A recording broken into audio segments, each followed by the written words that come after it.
Hello friends, welcome in ideal coaching centre Mali Mor Lakdi. आप सभी का बहुत बहुत स्वागत है इस आइडियल कोचिंग सेंटर के आइडियल परिवार में। जैसा कि मित्रों आप सभी जानते हैं कि इस चैनल पे मैथ और साइंस की पढ़ाई होती है और इसी कड़ी में हम लोग पढ़ रहे हैं क्लास 10th का मैथ और उसमें चैप्टर नंबर 9 चल रहा है। जैसा कि मैं बोर्ड पर लिख दिया हूँ कि क्लास 10th का मैथ चल रहा है, चैप्टर नंबर 9 त्रिकोणमिति के कुछ अनुप्रयोग। और इस चैप्टर में अब तक बेसिक कंसेप्ट से शुरू हुआ है और उसमें 5 क्लास हो चुके हैं। आज यह छठा क्लास है और उसमें क्वेश्चन हम लोग बना चुके हैं 1 से लेके 8 तक।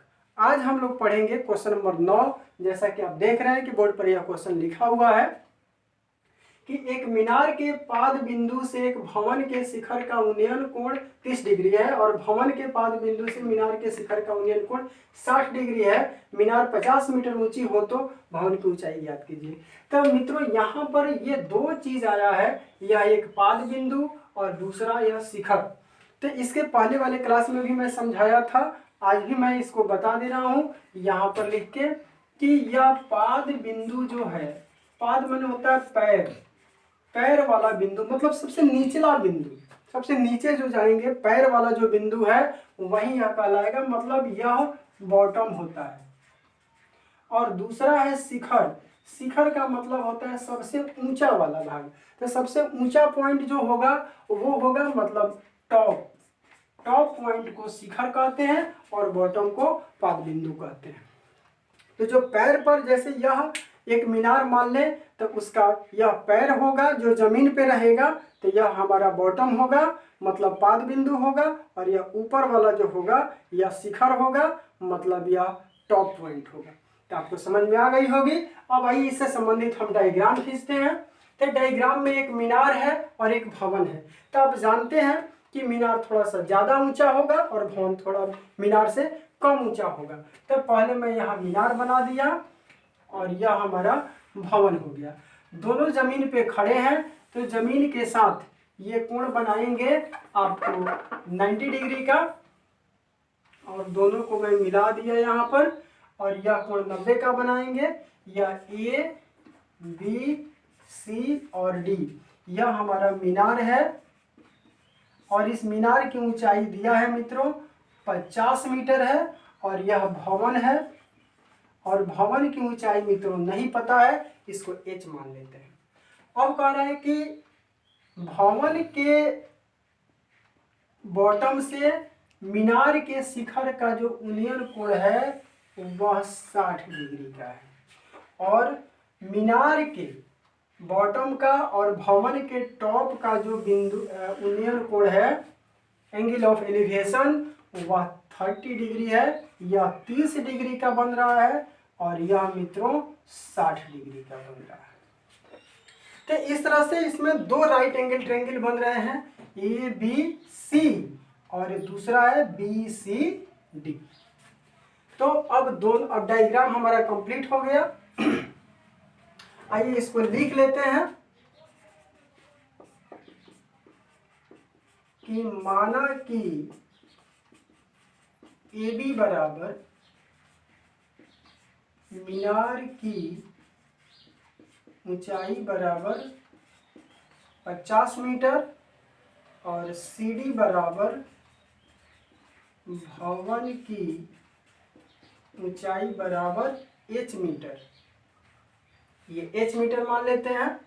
और BC जो होगा वह होगा मीनार तथा भवन के बीच की दूरी होगा θ1 मान लेते हैं। देखिए ये 60 डिग्री के सामने का भुजा हमें पता है, 30 डिग्री के सामने का निकालना है।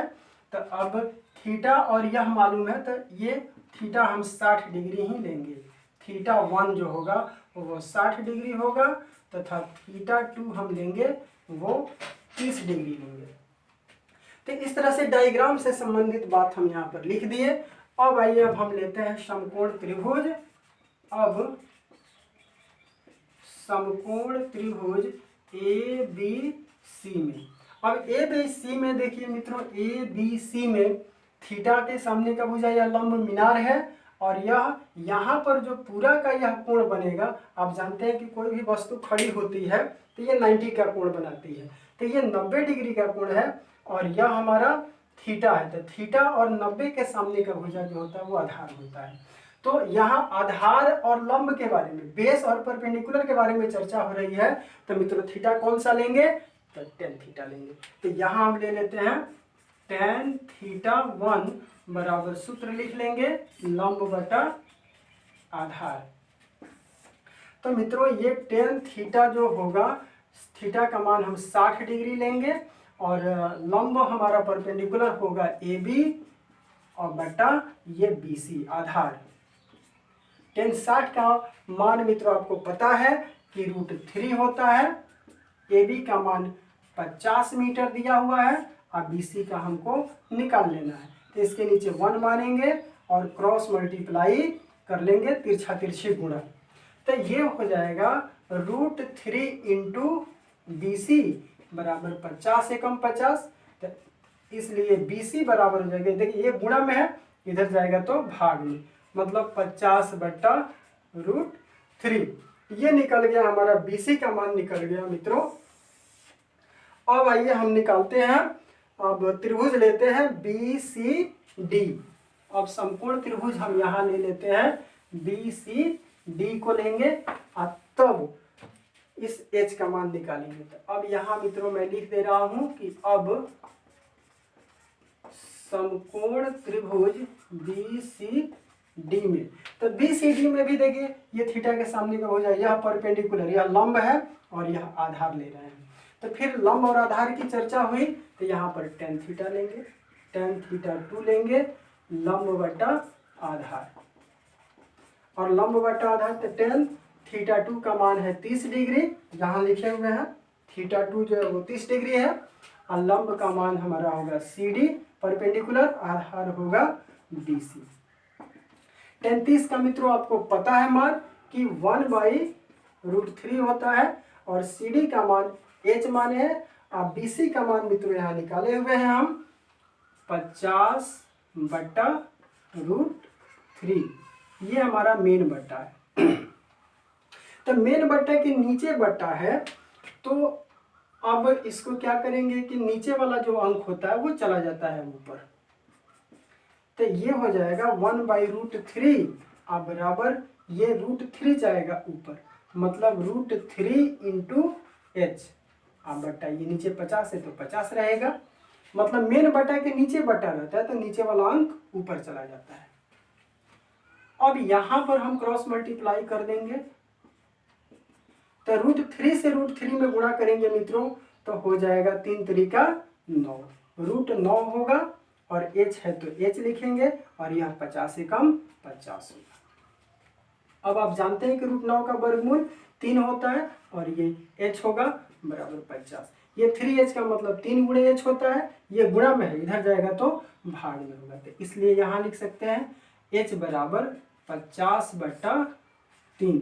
तो मित्रों यह कटा नहीं, ये 3 से कटेगा नहीं, तो यहाँ भाग देके इसका पूर्णांक तोड़ देंगे, तो 3 से भाग देंगे 50 में, तो ये 3 एकम 3, 2 0 3 छक 18, ये 2, तो ये शेषफल आया, ये पूर्णांक होगा 16.2/3।